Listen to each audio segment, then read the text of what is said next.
সাধারণত মাড়ির কালার গোলাপি বর্ণের থাকে, তো সেই ক্ষেত্রে হেলদি গাম মানে পিঙ্কিশ গাম। তো যদি আপনি রেগুলার দাঁতের যত্ন না নেন তাহলে মাড়ির উপরিভাগে দাঁতের মধ্যে খাবার জমে থেকে থেকে প্লাক ফর্মেশন এবং পরে ক্যালকুলাস হতে পারে, যেটাকে আপনারা পাথর বলেন। তো রেগুলার এভাবে যদি পাথর পড়তে থাকে তাহলে দাঁতের মাড়িতে ইনফেকশন হতে পারে। দাঁতের মাড়িতে ইনফেকশন হলে দাঁতের মাড়ির কালার চেঞ্জ হতে পারে, তো সেই ক্ষেত্রে মাড়ি থেকে রক্ত পড়তে পারে। তো যদি আপনি তখন নিকটস্থ আপনার ডেন্টাল সার্জনের সাথে পরামর্শ করুন।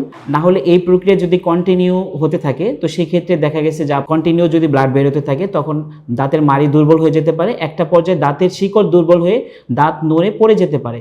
তার জন্য দাঁতের মাড়ি থেকে ব্লাড বের হলে অবশ্যই আপনার নিকটস্থ বিশেষজ্ঞ ডেন্টাল সার্জনের সাথে কনসাল্ট করুন, এবং সেক্ষেত্রে অবশ্যই সফট ব্রিসল ব্রাশ যেটা এবং স্মল হেডের ব্রাশ দিয়ে ব্রাশ করতে পারেন। সল্ট কন্টেনিং যে বাজারে অনেক পেস্ট পাওয়া যায়, এই পেস্ট দিয়ে দাঁত ব্রাশ করতে পারেন।